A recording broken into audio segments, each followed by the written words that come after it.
अस्सलाम वालेकुम। आज के लेक्चर में हम इलेक्ट्रॉनिक स्पेसिफिक हीट या इसको हम heat capacity of conduction electrons भी कहते हैं, इसको देखेंगे। तो आपको पता है कि स्पेसिफिक हीट या हीट कैपेसिटी जो है वो नॉर्मली इलेक्ट्रॉन्स के अलावा, अगर आप हीट कैपेसिटी की बात करें सिंपल, तो हमें पता है कि किसी भी मटेरियल की का जो टेम्परेचर है वो 1 केल्विन राइज करने के लिए जो एनर्जी रिक्वायर्ड है, जो हीट रिक्वायर्ड है, उसको हम हीट कैपेसिटी कहते हैं। यानी इसका जो एक्सप्रेशन होता है वो कुछ इस तरह का होता है। एक सी ऑफ ई, यहाँ पर तो सी ऑफ ई है, ई फॉर इलेक्ट्रॉन। हम सिंपल सी की बात करें तो ये कर्ली ई बाय कर्ली टी होती है। और हम स्पेसिफिक हीट या heat capacity at constant volume लेते हैं सॉलिड्स के लिए, क्योंकि आपको पता है कि सॉलिड्स जो हैं जब उनको आप हीट अप करते हैं तो उनका वॉल्यूम कोई काबिल ज़िक्र जो है वो नहीं इंक्रीज़ होता। देयरफॉर सॉलिड्स के लिए हम heat capacity at constant volume लेते हैं, और जो गैसेस होती हैं उनके लिए heat capacity at constant volume and constant pressure दोनों हम स्टडी करते हैं। ठीक है, सो कांस्टेंट वॉल्यूम जो है वो हम सॉलिड्स के लिए लेते हैं। सो ये किसके इक्वल है? कर्ली ई बाय कर्ली टी, यानी कि पर यूनिट केल्विन जो आपको हीट रिक्वायर्ड है या एनर्जी रिक्वायर्ड है किसी बॉडी का टेम्परेचर राइज करने के लिए। ठीक हो गया जी। तो अब यहाँ पर heat capacity of conduction electrons है, तो क्योंकि हम बिल्कुल स्टार्ट से ही कंडक्शन इलेक्ट्रॉन्स को, जो फ्री इलेक्ट्रॉन्स हैं, उनको ट्रीट करते आए हैं एज क्लासिकल ऑब्जेक्ट्स। यानी ड्रूड के मॉडल में हमने कहा कि ऐसा है कि जो कंडक्शन इलेक्ट्रॉन्स हैं they behave like normal molecules of gas. ठीक है, तो वो मॉलिक्यूल्स जो हैं बिल्कुल एक आइडियल गैस के मॉलिक्यूल्स जैसे होते हैं। तो उस तरह ये इलेक्ट्रॉन्स जो हैं वो एक दूसरे से दूर रहते हैं, एक दूसरे के ऊपर कोई इलेक्ट्रॉनिक फोर्स नहीं लगाते हैं, और जब ये कोलाइड करते हैं तब भी एक दूसरे पे फोर्स लगाते हैं। सो ये सारी असम्पशंस हमने इलेक्ट्रॉन्स के लिए जो है वो की, और हमने कहा कि इलेक्ट्रॉन गैस जो है वो बिल्कुल ऐसे है मटेरियल के अंदर, सॉलिड के अंदर, कि जैसे एक जो मॉलिक्यूल्स होते हैं वो होते हैं गैस सिलेंडर में। और इस तरह की जो मॉलिक्यूल्स ऑफ गैस हैं उनको बीच में उनके जो, अगर जैसे सॉलिड के केस में तो ये होता है कि उनके बीच में पॉजिटिव आयन कोर्स भी होती हैं, तो उनको हमने टोटली इग्नोर कर दिया। हमने कहा कि वो कांस्टेंट पोटेंशियल पे हैं, they are constantly giving a constant potential to the electrons. So मतलब उस कांस्टेंट पोटेंशियल को ही हमने इग्नोर कर दिया, बिल्कुल ऐसे ही जैसे हम जो गैस के मॉलिक्यूल्स हैं उनकी केस में कोई पोटेंशियल नहीं लेते। ठीक है, तो इस तरह हमने इलेक्ट्रॉन्स को ट्रीट किया। और अब वो इलेक्ट्रॉन्स चूँकि फ्री हैं, तो ज़ाहिर है अगर आपके पास, जैसे आप गैस के मॉलिक्यूल्स को देखें तो वो कांस्टेंट वॉल्यूम पर और कांस्टेंट प्रेशर के ऊपर दोनों सूरतों में आपके पास एक सर्टेन, आप उनकी एक हीट कैपेसिटी होती है। आप उनको पर केल्विन टेम्परेचर राइज करने के लिए you have to give certain amount of energy to them. तो इसी तरह यहाँ पर इन फ्री इलेक्ट्रॉन्स को भी आपको अगर देखें तो इनको भी अगर आपने टेम्परेचर राइज करना है सॉलिड का, तो अगर ये फ्री हैं तो ज़ाहिर है इनकी कोई कंट्रीब्यूशन होगी उस टेम्परेचर को राइज करने के लिए, या ये कोई एनर्जी अब्जॉर्ब करेंगे। तो वो एनर्जी जो ये अब्जॉर्ब करेंगे पर केल्विन टेम्परेचर राइज करने के लिए सॉलिड का, उसको हम इलेक्ट्रॉनिक कंट्रीब्यूशन कहते हैं टू द हीट कैपेसिटी। ठीक है, तो ये हमने स्टडी करना है। तो इसका मतलब है फिर अगर आपने ओवरऑल किसी भी सॉलिड का टेम्परेचर राइज करना है तो you need two type of specific heats. Actually not exactly two types, यहाँ पे हम स्टडी टू टाइप्स की कर रहे हैं।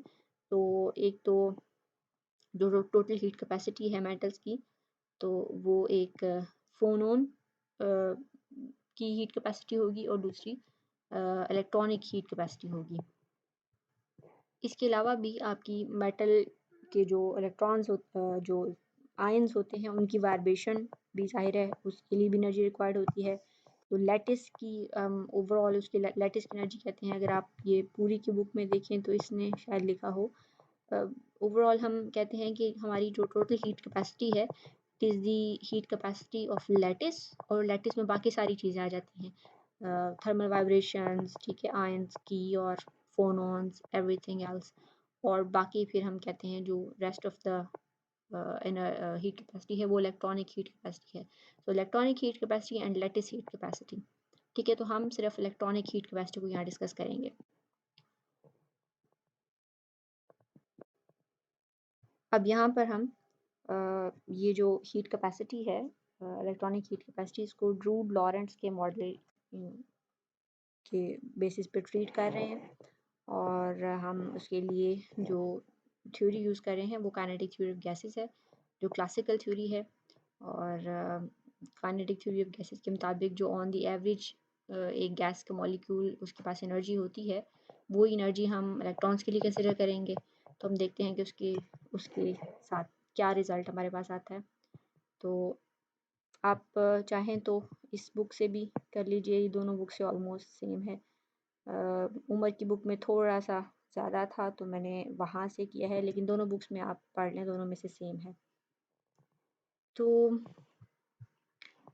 अगर ऑन द एवरेज देखें तो एक क्लासिकल फ्री पार्टिकल, जैसे कि कोई मॉलिक्यूल हो गैस का, या यहाँ पर भी चूँकि हम इलेक्ट्रॉन्स को क्लासिकल पार्टिकल के तौर पर ट्रीट कर रहे हैं और फ्री इलेक्ट्रॉन्स हैं, तो ऑन द एवरेज उनके पास जो एनर्जी होती है वो 3/2 kBt होती है। ठीक है, 1/2 kBt पर जो आपकी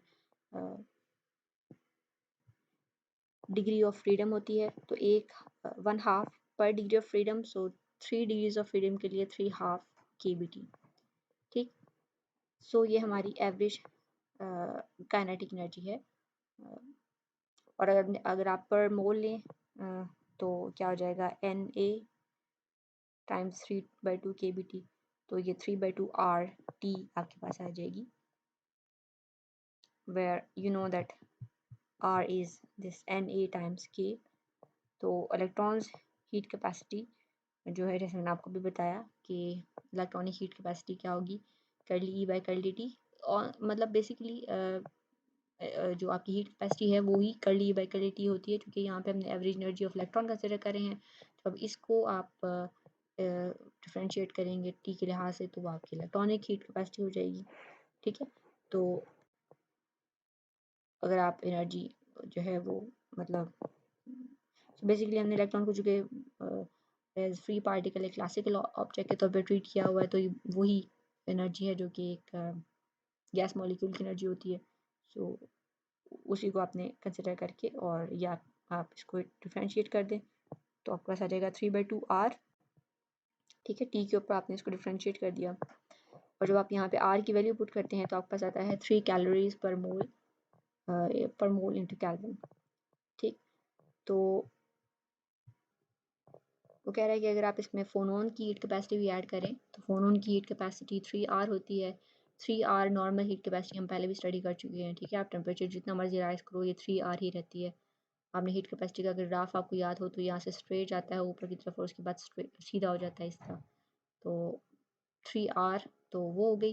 और अगर आप इलेक्ट्रॉनिक कंट्रीब्यूशन देखो CE, तो वो आपके पास आती है 3/2 R।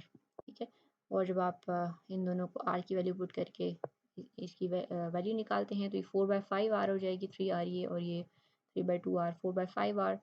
और जब आप R की वैल्यू पुट करते हैं तो ये 9 कैलोरीज पर मोल आपके पास, पर मोल इंटू केल्विन जो है वो हीट कैपेसिटी आ रही है ओवरऑल, मतलब फोनोन्स की भी plus electrons electronic heat capacity भी। तो अब आपके जो ये मेटल्स हैं उनके लिए हमारे पास हीट कैपेसिटी आई है ये, लेकिन तो ये थ्योरेटिकल वैल्यू है हमारे पास कि जो हीट कैपेसिटी है उसको इतना होना चाहिए, ये नॉर्मल। और अगर आप इलेक्ट्रॉनिक की भी देखें तो उसके लिए एक अलग ये वाला फैक्टर ऐड होना चाहिए। लेकिन अगर आप एक्सपेरिमेंटली देखें तो एक्चुअली जो हीट कैपेसिटी है वो मेटल्स की, यानी वो मेटल्स के जिनमें ना सिर्फ आयंस हैं जो कि फिक्स्ड हैं, बल्कि थर्मल वाइब्रेशंस हैं यानी फोनॉन्स, और प्लस उसमें फ्री इलेक्ट्रॉन्स भी हैं। तो उन मेटल्स की हीट कैपेसिटी अगर आप देखें तो वो क्या होगी, यानी उन मटेरियल्स की, मैं मेटल्स को याद दिलाने के लिए आपको बता रही हूँ कि वो मटेरियल जिनमें के इलेक्ट्रॉन्स फ्री आपके पास हैं, तो उनकी हीट कैपेसिटी अगर आप एक्सपेरिमेंटली देखें तो वो 3R है। ठीक है, अब 3R जो है वो मेटल्स की भी है, और अगर आप इंसुलेटर की देखें तो उनकी भी 3R है। तो इसका मतलब हुआ कि जो हीट कैपेसिटी है उसके लिहाज से, और ये मतलब यूजुअली एट हाई टेम्परेचर, तो इसको आपने याद रखना है कि हाई टेम्परेचर के ऊपर मेटल की हीट कैपेसिटी भी 3R है और इंसुलेटर की हीट कैपेसिटी भी 3R है। तो इसका मतलब तो ये हुआ कि हाई टेम्परेचर पर आप डिस्टिंग्विश नहीं कर पा रहे कि कौन-सा इंसुलेटर है और कौन-सा मेटल है on the basis of heat capacity of electrons, conduction electrons. या आप बेसिकली जो हमने क्लासिकली वैल्यू कैलकुलेट की है heat capacity, it is very high, but उसकी कंट्रीब्यूशन हमें एक्सपेरिमेंटली नज़र नहीं आ रही।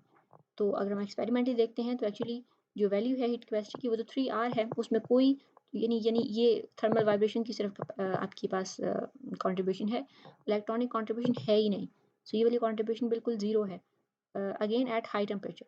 ठीक है, तो हाई टेम्परेचर के ऊपर इलेक्ट्रॉनिक हीट कैपेसिटी की जो कंट्रीब्यूशन है हीट कैपेसिटी में वो बिल्कुल ज़ीरो है। और टोटल हीट कैपेसिटी जो आपकी मेटल की आ रही है वो वही है जो कि इंसुलेटर की भी होती है हाई टेम्परेचर पे, यानी कि 3R। ठीक है, तो फिर इसका मतलब ये हुआ कि इलेक्ट्रॉन जो हैं उनकी कंट्रीब्यूशन तो बहुत थोड़ी है। और एक्चुअली ऐसा ही है कि अगर आप देखें तो contribution of electron to the total heat capacity, और ये आइसोलेटेड सिंपली इलेक्ट्रॉन्स की गई है, यानी कि टोटल आपकी टोटल हीट कैपेसिटी नहीं है, सिर्फ इलेक्ट्रॉन्स की आइसोलेट करके हम हीट कैपेसिटी फाइंड कर रहे हैं। तो वो अगर हम देखें तो वो जो हमारी क्लासिकल वैल्यू है उससे 100 टाइम्स, देखिए 10⁻⁻² टाइम्स स्मॉलर है। इस वैल्यू से 3/2R से 100 टाइम्स छोटी या कम है इलेक्ट्रॉनिक हीट कैपेसिटी। तो इलेक्ट्रॉनिक हीट कैपेसिटी इतनी कम क्यों है, इसका रीज़न हम फिर फाइंड करेंगे। और फिर इसका मतलब ये भी हुआ कि हम इलेक्ट्रॉन्स को जो क्लासिकल ट्रीट कर रहे हैं रूट मॉडल में, हम उसको क्लासिकल ऑब्जेक्ट्स के तौर पर ट्रीट कर रहे हैं और उसकी जो एवरेज एनर्जी है उसको हम 3/2 KBT ले रहे हैं, तो वो ठीक नहीं है, या हमें उस कॉन्सेप्ट को रिवाइज करने की ज़रूरत है। तो इलेक्ट्रॉन की हीट कैपेसिटी जो है वो बहुत ही कम है, उसकी वैल्यू 3/2R नहीं है, और वो एक्चुअली एक्सपेरिमेंट वैल्यू से 100 टाइम्स जो है वो बड़ी है। वो वैल्यू जो आपके पास थ्योरेटिकली आ रही है, क्लासिकल वैल्यू आ रही है, वो 100 टाइम्स ज़्यादा है एक्सपेरिमेंटल वैल्यू से। तो इसके लिए फिर हम क्वांटम मैकेनिक्स का सहारा लेते हैं, और हमें पता है कि क्वांटम मैकेनिक्स के अकॉर्डिंग जो इलेक्ट्रॉन्स हैं वो मेटल में मतलब डिस्क्रीट एनर्जी लेवल्स जो है उसके अंदर पाए जा रहे हैं। इवन वो इलेक्ट्रॉन जो कि फ्री हैं, वो फ्री इलेक्ट्रॉन जो है उनका भी जो एक मतलब पूरा सी है फ्री इलेक्ट्रॉन्स का, उसमें भी एनर्जी लेवल्स हैं। और वो एनर्जी लेवल बाकी सारे जैसे एटम के एनर्जी लेवल्स होते हैं उसमें मतलब एक प्रिंसिपल क्वांटम नंबर होता है, फिर ऑर्बिटल क्वांटम नंबर होता है, उनमें वो सारे क्वांटम नंबर तो नहीं है। हाँ, 2 क्वांटम नंबर जिनमें हैं एक्चुअली 2 ही हैं, यस। सो एक तो आपका प्रिंसिपल क्वांटम नंबर है n 1 2 3, वो हमने देखा, और दूसरा हमारे पास स्पिन क्वांटम नंबर है जो कि बेसिकली आप जिसकी स्पिन हाफ 1 हाफ या -1 हाफ है। तो बेसिकली आपके पास एक क्वांटम स्टेट में एक ही इलेक्ट्रॉन आ सकता है, यानी उसकी वैल्यू अगर n की वैल्यू उसके लिए एक ही है तो जो स्पिन वाला क्वांटम नंबर है उसकी वैल्यू 2 इस तरह वेरी कर सकती हैं कि आपके पास जो एनर्जी लेवल है उसके अंदर एक दफ़ा स्पिन अप वाला इलेक्ट्रॉन हो और दूसरी दफ़ा उसी एनर्जी लेवल में यानी n की वैल्यू सेम हो और स्पिन क्वांटम नंबर की वैल्यू जो है वो डिफरेंट हो। सो ये हमने पढ़ा कि वही जो इलेक्ट्रॉन्स हैं they are even though they are free, they are not that free, they are filling up energy levels. ठीक है, इलेक्ट्रॉन्स के नहीं लेकिन सॉरी एटम के एनर्जी लेवल्स नहीं, लेकिन ओवरऑल क्रिस्टल में भी एनर्जी लेवल्स बने हुए हैं, और उनको एक क्वांटम स्टेट में 2 इलेक्ट्रॉन हो सकते हैं। बेसिकली एक क्वांटम स्टेट में 1 इलेक्ट्रॉन हो सकता है, एक एनर्जी लेवल में 2 इलेक्ट्रॉन हो सकते हैं, एक स्पिन अप वाला और दूसरा स्पिन डाउन वाला। सो और फिर हमने ये भी देखा कि डेंसिटी ऑफ स्टेट्स क्या है, तो हमने देखा कि वही जितनी डेंसिटी ऑफ स्टेट्स है उतने ही नंबर ऑफ इलेक्ट्रॉन्स हैं, क्योंकि आपको पता है कि जो एक क्वांटम स्टेट है वो एक इलेक्ट्रॉन उसके अंदर होगा। सो तो हमने मतलब ये सारी चीज़ें हमने पढ़ी हैं, और हमने देखा कि पाउली एक्सक्लूजन प्रिंसिपल के मुताबिक जो है वो मतलब स्पिन की वजह से इलेक्ट्रॉन्स के ऊपर ये रिस्ट्रिक्शन आ जाती है कि वो किसी क्वांटम स्टेट में एक से ज़्यादा नहीं हो सकते, और इसलिए क्या होता है कि इलेक्ट्रॉन्स जो है वो फिल अप करते हैं एनर्जी लेवल्स को। सो फर्स्ट एनर्जी लेवल में 2 इलेक्ट्रॉन्स होंगे, एक हर एनर्जी लेवल की हर मतलब इलेक्ट्रॉन की एक क्वांटम स्टेट होगी, फिर अगले एनर्जी लेवल में 2 और इलेक्ट्रॉन्स होंगे। तो इस तरह लोअर एनर्जी लेवल्स को फिल अप होंगे और फिर हायर एनर्जी लेवल्स तक आप जाते जाएँगे अंटिल कि आप सारे इलेक्ट्रॉन्स जो है वो मतलब एनर्जी लेवल्स में फिल अप हो जाते हैं और इलेक्ट्रॉन्स ख़त्म हो जाते हैं। एनर्जी लेवल्स ख़त्म नहीं होते, इलेक्ट्रॉन्स ख़त्म हो जाते हैं और जो हाईएस्ट एनर्जी लेवल ऑक्यूपाइड होता है उस लेवल को हम फर्मी लेवल कहते हैं और उसकी एनर्जी जो है वो फर्मी एनर्जी कहलाती है। ये सारी चीज़ें हम स्टडी कर चुके हैं। जैसे अगर आप यहाँ पे देखें इस फिगर में, तो ये आपके पास जो लाइंस हैं वो एनर्जी लेवल्स को रिप्रेजेंट कर रही हैं और हर एनर्जी लेवल के अंदर 2 इलेक्ट्रॉन्स हैं और इस तरफ को एनर्जी जो है वो इंक्रीज़ हो रही है। सो हर एनर्जी लेवल जो है वो फिल अप होने के बाद एंड पर जो लेवल फिल होगा और उस लेवल को हम कहेंगे वो फर्मी लेवल है और उसकी एनर्जी फर्मी एनर्जी होगी और उससे ऊपर वाले सारे लेवल जो हैं वो फ्री होंगे, एम्प्टी होंगे। ठीक हो गया? और ज़ीरो टेम्परेचर के ऊपर ये होगा कि अगर आप प्रोबेबिलिटी डिस्ट्रीब्यूशन देखें, फर्मी डिराक फंक्शन को देखें, तो वो ये बता रहा है कि 0 केल्विन के ऊपर आप 0 से लेके अगर आप इस तरफ एनर्जी लेवल्स को देखें, तो 0 से लेके EF तक के सारे लेवल जो है उनकी उनकी ऑक्यूपेंसी की प्रोबेबिलिटी जो है वो 1 होगी। यानी कि 100% उनका ऑक्यूपेंसी होगी, वो ऑक्यूपाइड होंगे।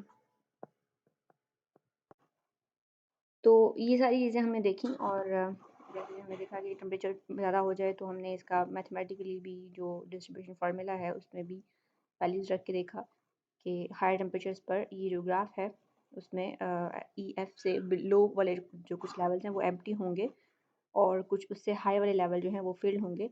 सो यहाँ पे आप देख सकते हैं कि ग्राफ जो है यहाँ पर थोड़ा सा उसका जो एज है वो थोड़ा सा शार्प नहीं है, वो अब स्मूथ हो गया है थोड़ा सा। तो ये, और अगर आप टेम्परेचर मज़ीद हाई करते हैं तो ये ग्राफ जो है वो मज़ीद थोड़ा सा जो है वो उसकी शार्पनेस जो है वो और कम हो जाएगी। हाउएवर टी EF पर जो प्रोबेबिलिटी है ऑफ ऑक्यूपेंसी वो 1/2 ही रहेगी, ठीक है, टेम्परेचर हायर टेम्परेचर्स पर भी। तो ये चीज़ हमने स्टडी की। ये बेसिकली इन्होंने यहाँ पर दोबारा लिखा हुआ है जस्ट टू रिमाइंड कि जो है वो हम क्वांटम फिनोमेना जो है उसको ले रहे हैं, तो ये सारी चीज़ें उसके अंदर आएंगी। अब उसका फिर क्या इसका लेना देना है यहाँ पर, तो हमने देखा कि जो डिस्क्रीट एनर्जी लेवल्स हैं वो आर ऑक्यूपाइड बाय इलेक्ट्रॉन्स। तो होता ये है कि जैसे जैसे हम यहाँ पर, सो ये हमारे पास एनर्जी लेवल्स हैं, तो quantum mechanically not every one of these electrons can get the same amount of energy। मतलब क्लासिकली ऐसा होगा कि जो हमारे पास 3/2 kBt एनर्जी आ रही है, एवरेज एनर्जी, और फिर 3/2 आर जो है वो हमारे पास इलेक्ट्रॉनिक हीट कैपेसिटी आ रही है। वो ज़्यादा इसलिए आ रही है क्योंकि क्लासिकल मैकेनिक्स ये अज्यूम करी है कि हर एक इलेक्ट्रॉन जो है वो एनर्जी लेगा, ठीक है। लेकिन क्वांटम मैकेनिकली हर इलेक्ट्रॉन एनर्जी नहीं ले सकता, क्योंकि सपोज करें जैसे ये इलेक्ट्रॉन है यहाँ पर, सो एनर्जी लेगा तो कहाँ जाएगा। Let's say KBT amount of energy लेता है और हमें पता है कि KBT को हम E से तो अगर एनर्जी को लिखें टेम्परेचर की टर्म में तो वो होती है KBT, ठीक है। So let's say T temperature पर KBT एनर्जी जो है वो कोई इलेक्ट्रॉन लेता है और वो एनर्जी लेकर यहाँ से एनर्जी लेता है, तो अनलेस मतलब यहाँ से एनर्जी लेके वो कहाँ जाएगा, ऊपर कोई लेवल है खाली, कोई भी लेवल खाली नहीं है, सारे सारे लेवल जो हैं वो इससे ऊपर मतलब दूसरे इलेक्ट्रॉन्स ऑक्यूपाइड लेवल हैं बेसिकली। हाँ, लेकिन ना ही ये वाला इलेक्ट्रॉन ले सकता है। तो KBT amount of energy let's say इतनी एनर्जी है कि वो इस लेवल मतलब इन 2 लेवल्स के दरमियान जंप हो सकता है, 1, 2 और ये 3, इसे इन 3 लेवल्स के दरमियान जंप हो सकता है। सो सो होगा ये कि अगर फॉर एग्जांपल 3 लेवल्स के दरमियान जंप हो सकता है, तो ये इलेक्ट्रॉन सारी जो हैं वो उस एनर्जी को अब्ज़ॉर्ब नहीं कर सकेंगे। हाँ, ये इलेक्ट्रॉन जो है उस एनर्जी को अब्ज़ॉर्ब कर सकेगा और ऊपर वाले लेवल में चला जाएगा जो कि एम्प्टी है, और ये भी और ये भी। तो इस तरह ये वाले कुछ लेवल्स जो कि EF से बिलो हैं, फर्मी लेवल से बिलो हैं, ये एनर्जी को अब्ज़ॉर्ब करके एम्प्टी लेवल्स में चले जाएँगे क्योंकि इनके ऊपर वाले लेवल एम्प्टी हैं। तो अच्छा, दूसरी बात ये आपको पता है ना, ज़ाहिर है कि ये इलेक्ट्रॉन क्यों नहीं अब्ज़ॉर्ब कर सकते, क्योंकि ये ऊपर वाले लेवल में जा भी नहीं सकते, क्योंकि वहाँ पर पॉली एक्सक्लूजन प्रिंसिपल जो है वायलेट हो जाएगा। क्योंकि मतलब एक स्पिन और एक अप और एक स्पिन डाउन का इलेक्ट्रॉन होना चाहिए एक लेवल में। सो अगर ये ऊपर जाएगा तो ज़ाहिर है वो वायलेट होगा। तो ये इनके लिए ये लेवल सारे फ़िल्ड हैं, ये ऊपर किसी भी लेवल में। तो इनके लिए आप समझिए कि जैसे एनर्जी इनको अलाउ नहीं है कि वो एनर्जी अब्ज़ॉर्ब करें। हाँ, केबीटी अमाउंट ऑफ एनर्जी, सो ऊपर की तरफ एनर्जी इंक्रीज़ हो रही है ना, सो ये हमारे पास एनर्जी है ऊपर की तरफ। सो केबीटी अमाउंट ऑफ एनर्जी जो है वो इन इलेक्ट्रॉन्स को अलाउ है कि वो एनर्जी अब्ज़ॉर्ब कर ले, क्योंकि इनके ऊपर वाला लेवल जो है वो फ़िल्ड है। तो अगर हम इसको डायग्राम को दोबारा देखें तो मेरा मतलब ये है कि ये, चलें इस ईएफ के टर्म्स में देख लेते हैं। सो ये वाले सारे लेवल जो हैं ये फ़िल्ड हैं, और ये आपका ईएफ है, और ये ईएफ से अपर वाले लेवल जो हैं सारे एम्प्टी हैं। और let's say E is equal to K B T जो है वो इतनी एनर्जी है, यहाँ से लेके इतनी। So this is K B T. So this amount of energy, so इस रेंज के अंदर जो भी सारे इलेक्ट्रॉन्स होंगे वो इस एनर्जी को अब्जॉर्ब करके हायर लेवल्स में चले जाएंगे, लेकिन उनसे नीचे वाले इलेक्ट्रॉन्स जो है वो एनर्जी अब्जॉर्ब नहीं कर सकते, क्योंकि उनसे ऊपर वाले इलेक्ट्रॉन जो लेवल्स हैं वो ऑलरेडी ऑक्यूपाइड हैं। ठीक, ये हमारा मतलब है।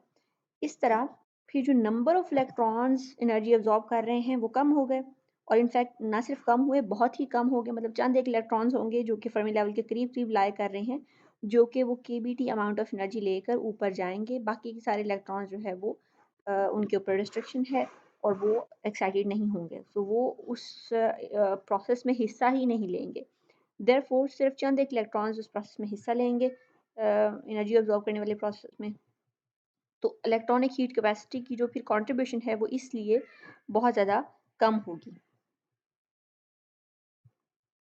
तो ये सारा कुछ यहाँ पर इस पैराग्राफ में लिखा हुआ है, इसको आप पढ़ लीजिएगा। ठीक है, 0K के ऊपर जब आप हीट करते हैं तो जो thermal energy excites the electron, but this energy is not shared equally by all electrons as would be the case in the classical treatment. बल्कि ये होगा कि फर्मी लेवल से वेल बिलो वाले जो लेवल होंगे they won't absorb the energy, क्योंकि जो एक्सक्लूजन प्रिंसिपल है वो वायलेट होगा। और ये भी याद रहे कि जो EF है यानी आपकी फर्मी एनर्जी वो 5 इलेक्ट्रॉन वोल्ट्स है अप्रॉक्सीमेटली, और जो केबीटी या नॉर्मली जो रूम टेम्परेचर है उसके ऊपर, तो 0K भी हमने देखा कि वो सारे इलेक्ट्रॉन जो है वो फर्मी लेवल से बिलो वाले सारे लेवल्स फिल हैं। 0K से ऊपर फिर ज़ाहिर है 0 केल्विन तो बहुत एक मतलब एब्सोल्यूट ज़ीरो टेम्परेचर है।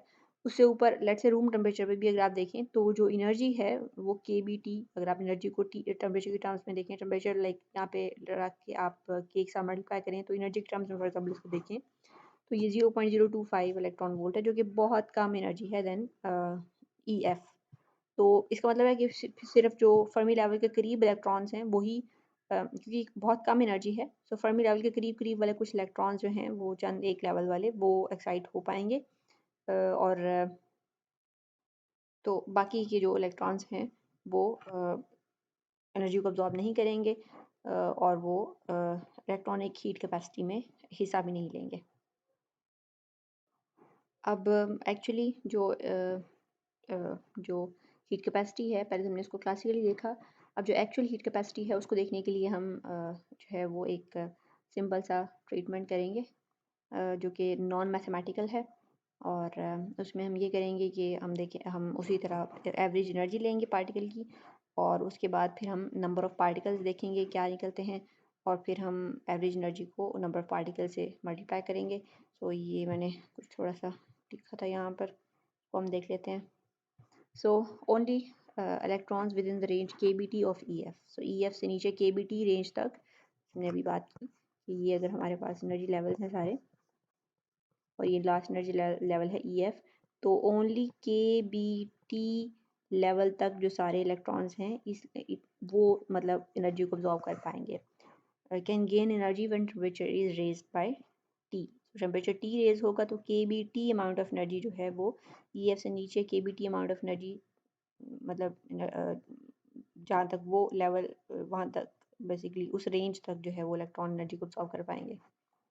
Number of electrons that can take energy when temperature is raise is, so कितने नंबर ऑफ इलेक्ट्रॉन्स हैं जो कि उस प्रोसेस में हिस्सा लेंगे, वो क्या होगा, density of states multiply by KBT।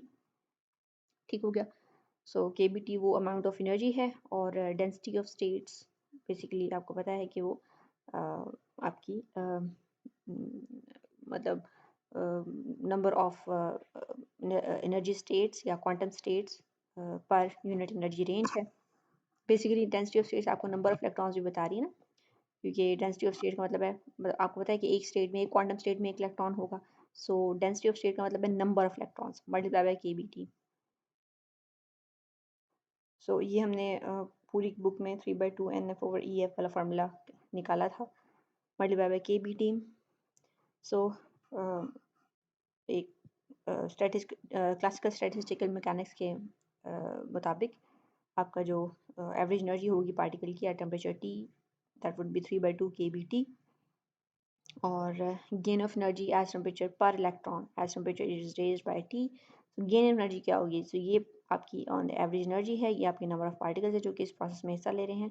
तो number of electrons participating in the process multiply by energy gain पर इलेक्ट्रॉन। ठीक है, एनर्जी गेन पर इलेक्ट्रॉन जो है वो ये है, हमने KB3 क्लासिकली ये स्टैटिस्टिकल मैकेनिक्स के अकॉर्डिंग ये है। और जो आपकी नंबर ऑफ इलेक्ट्रॉन हिस्सा ले रही है जो अपने ऊपर निकाला वो ये है, number of electron participating in the process is this. So basically ये मतलब ये आपकी डेंसिटी ऑफ स्टेट है, और KBT वो एनर्जी है जो कि आपने टेम्परेचर T आपका वही रैंडम टेम्परेचर जिस पे आप देख रहे हैं कि इलेक्ट्रॉन क्या कर रहे हैं, सो वो आपका रैंडम टेम्परेचर, और ये आपकी बेसिकली वो एनर्जी आ गई है।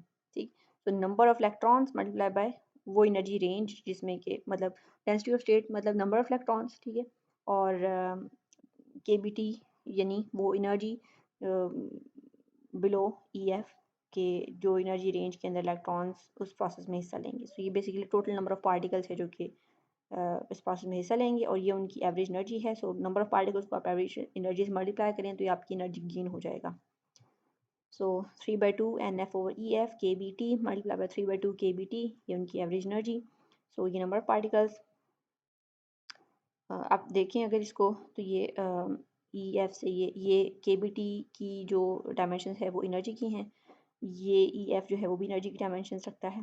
ठीक है, तो ये आपस में कैंसिल हो जाएंगी, ये नंबर है तो this will be just a number. So number of particles multiply by 3/2 KBT, ये आपकी आगे total number of total energy gain. So this is now energy gain, number of particles, energy gain, total energy gain. तो ये हो जाएगा 9/4 NF/EF KBT square T square, और यहाँ से ये तो हमारी है एनर्जी। ठीक है, this is average energy, this is average energy. और इसको जब आप कैपेसिटी निकालेंगे तो कर ली E एवरेज डिवाइडेड बाय कर ली T, और यह देगा 9/2 NF/EF KB square and T। ठीक है, अब एनर्जी को जब आप आपको पता है कि एक फर्मी एनर्जी होती है, फर्मी एनर्जी से एसोसिएटेड एक फर्मी टेम्परेचर भी होता है। So E is equal to KBT होता है, और अगर EF हो तो उससे एसोसिएटेड एक एक टेम्परेचर होगा, उसको हम फर्मी टेम्परेचर कहेंगे। ठीक है, so EF is equal to KBTF हो जाएगा फिर, और यहाँ से TF इक्वल होगा EF divided by KB। So यहाँ पे देखें आपके पास EF डिवाइडेड बाई KB है ना, तो EF को KB से एक KB से डिवाइड कर दें, एक KB वैसे ही रहने दें, तो एक KB वैसे ही आ जाएगा, और EF डिवाइडेड बाई KB को 1/, कर दें, सो यानी इसका रेसिप्रोकल जो है वो क्या हो जाएगा 1/TF। ये आपने यहाँ पे TF पुट कर दिया, तो हो जाएगा 9/2 NF KB T/TF। अब यहाँ पर बुक पे इन्होंने जो है वो बगैर उन्होंने बेसिकली जो कांस्टेंट है उसको इतना ज़्यादा रिगरसली ट्रीट नहीं किया हुआ। बेसिकली यहाँ पर भी इतना रिगरसली ट्रीट नहीं किया जो मैंने आपको बताया। सो यहाँ पे इनका कांस्टेंट जो है थोड़ा सा डिफरेंट हो सकता है, आप इसको देख लीजिएगा। इसमें कोई ख़ास बेसिकली उन्होंने 3/2 लिखा ही नहीं है। सो कांस्टेंट बेसिकली हमने ये देखना है कि जो आपकी इलेक्ट्रॉनिक हीट कैपेसिटी है उसका टेम्परेचर के साथ लिंक बन रहा है। अगर आप देखें क्लासिकल ट्रीटमेंट में हमने जो निकाला था वो यहाँ पर CE थी, तो यहाँ पे एक टोटल कांस्टेंट था। ठीक है, तो ठीक है K था और R था मे बी, और कोई इसका टेम्परेचर के साथ लिंक नहीं था। लेकिन अगर हम अब देखें तो CE जो है वो एक्चुअली टेम्परेचर पर डिपेंड कर रही है। ठीक है, तो सो यहाँ पर अगर हम यहाँ पर वैल्यूज पुट करके देखें कि ये जो अब इलेक्ट्रॉनिक हीट कैपेसिटी आई है ये क्या है, तो अच्छा, इसको भी देखिए कि यहाँ पर K ओवर ई एफ को हमने क्या पुट कर दिया है, टी एफ, ठीक है। सो 2R, R जो है वो हमने एक आई थिंक यहाँ पे क्या बन रहा है, सो बेसिकली यहाँ पे इन्होंने थोड़ा सा इसको देख लेते हैं इसने क्या किया है। सो इन्होंने कहा है कि since only electrons within the range K T of the Fermi level are excited we conclude that only fraction K T over E F, so ये आपकी फ्रैक्शन ऑफ इलेक्ट्रॉन्स है जो कि एनर्जी को अब्जॉर्ब करेंगे, are affected therefore the number of electrons excited per mole is N A K T over E F. तो basically ये वही फार्मूला अगेन बन जाता है, ठीक है। नंबर ये एवोगाड्रोस नंबर आपके पास आ गया। सो ऑलमोस्ट ये वही फार्मूला है, यहाँ पे थोड़ा सा कांस्टेंट में ऊपर नीचे है। अदरवाइज अगर आप इसमें टी एफ की वैल्यू पुट कर देते हैं तो आपके पास नीचे एक्चुअली आप देखें कि ये देखिए, सो यहाँ पे आ रहा है आपके पास 2R, वहाँ पर आप वहाँ पर एन एफ और के बी था। सो यहाँ पे 2R आ रहा है टी ओवर टी एफ, ठीक है। सो आप ये करना चाहते हैं ये कर लीजिए, अगर कोई समझ ना आए इसमें से तो मुझसे पूछ लीजिएगा, और अगर आप वो करना चाहते हैं तो वो कर लीजिएगा, ठीक। तो बेसिकली यहाँ पे इन्होंने कहा है कि के टी ओवर ई एफ ये वो फ्रैक्शन ऑफ, तो ये के टी एनर्जी आपकी आ गई और ई एफ मतलब फर्मी एनर्जी, और के टी ओवर ई एफ जो है ये आपके पास वो नंबर ऑफ इलेक्ट्रॉन्स आ रहे हैं। सो ये आपकी रेंज वाली एनर्जी और ई एफ आपकी वो फर्मी लेवल वाली एनर्जी। तो इसको आप डिवाइड करेंगे तो ये रेशो आपको एक नंबर ऑफ इलेक्ट्रॉन्स देगी जो कि उस रेंज के अंदर हैं, जो कि के टी रेंज है, के बी टी रेंज है। तो अब यहाँ पर हम ई एफ 5 इलेक्ट्रॉन्स पुट करते हैं, 5 इलेक्ट्रॉन वोल्ट पुट करते हैं। टेम्परेचर वही जो रूम टेम्परेचर होता है 300 केल्विन वो पुट किया हमने, और तो हमें ये पता चला कि के टी ओवर ई एफ वाला जो फैक्टर है वो 1/200 है, ठीक। सो ये एक काफ़ी मतलब छोटा नंबर है 1/200, और देखा गया कि ये एक्सपेरिमेंट से जो है वो एग्रीमेंट है इसका एक्सपेरिमेंट के साथ। और अगर आप इसको फर्मी टेम्परेचर की फॉर्म में देखें जैसे हमने अभी उसके फॉर्म में लिखा था, तो जो फर्मी टेम्परेचर है टी एफ उसकी वैल्यू आपके पास होती है करस्पॉन्डिंग टू ई एफ, ये वैल्यू होती है 60,000 केल्विन। और तो आप देखें कि for this ratio to vanish T must be equal to T F. So T F जो है वो 60,000 केल्विन है, और अगर आप टी को 60,000 केल्विन के इक्वल करते हैं, इन अदर वर्ड्स आप अगर बॉडी को इस टेम्परेचर पर हीट करते हैं तभी टी जो है वो टी एफ के इक्वल होगा। तो उस टेम्परेचर पर आपका सॉलिड जो है वो सॉलिड नहीं रहेगा, बल्कि वो एवेपोरेट हो जाएगा हाई टेम्परेचर के ऊपर। सो अगर वो सॉलिड का हिस्सा है you can not heat it at to this much value of the temperature.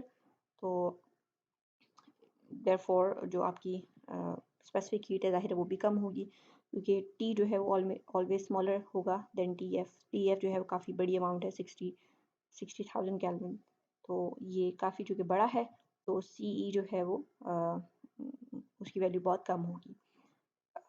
तो आप देखो कि हाई टेम्परेचर के ऊपर जो है वो सी ई बढ़ेगा, लेकिन हाई टेम्परेचर के ऊपर इतने हाई टेम्परेचर के ऊपर कि जहाँ पर सी ई जो है वो उसकी क्लासिकल वैल्यू की इक्वल आ जाए, यानी 2R की इक्वल आ जाए, वो वैल्यू आपको जब अचीव होगी तो एक्चुअली तब सॉलिड जो है वो वेपोरेट हो चुका होगा।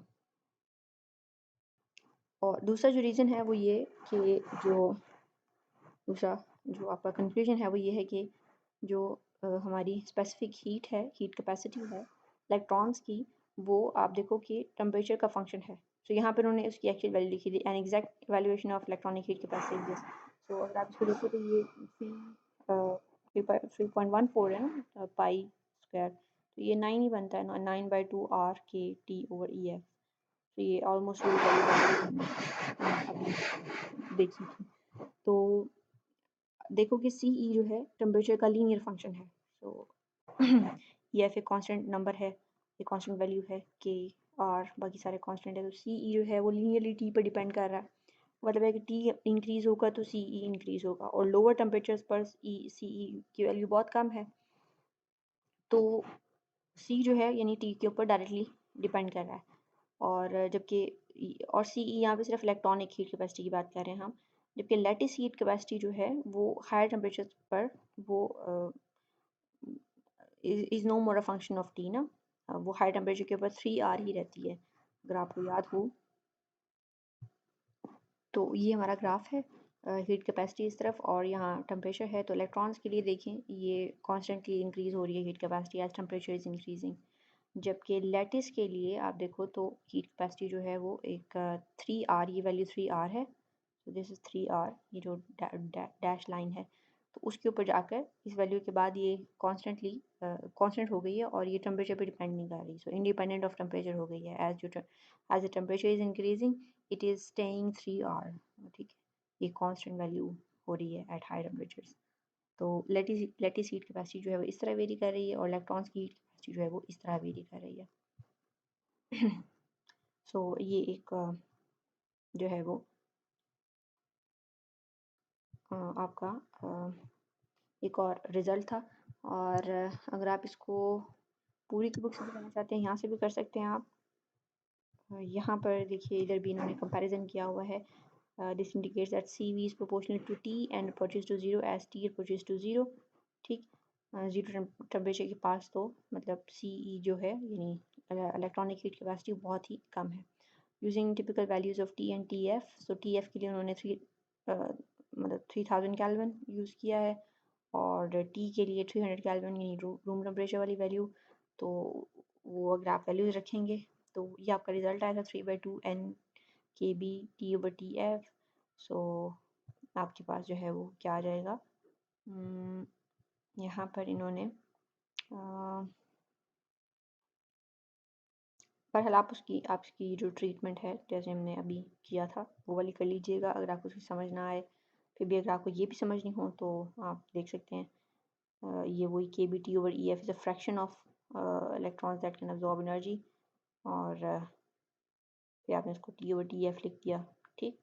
तो ये वही वाली ट्रीटमेंट है जो हमने अभी एक मुख्तसर सा चीज़ देखी है।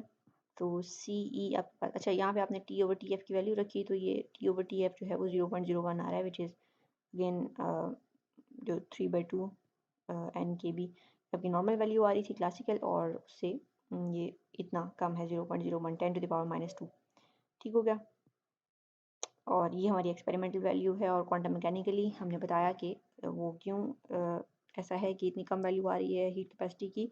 वो इसलिए क्योंकि ये सारे इलेक्ट्रॉन जो है वो इलेक्ट्रॉन्स प्रोसेस में हिस्सा नहीं ले रहे। सिर्फ चंद एक इलेक्ट्रॉन जो कि EF से बिलो KBT एनर्जी रेंज में होंगे वही उस प्रोसेस में हिस्सा लेंगे, एनर्जी अब्जॉर्ब करेंगे और ऊपर जाएंगे। और ये रिस्ट्रिक्शन जो है वो पॉली एक्सक्लूजन प्रिंसिपल इसके ऊपर लगा रहा है। सो ये है हमारा इलेक्ट्रॉनिक हीट कैपेसिटी का टॉपिक। नेक्स्ट टाइम हम इंशाल्लाह मे बी अगला चैप्टर स्टार्ट करेंगे, ठीक है। अल्लाह हाफ़िज़।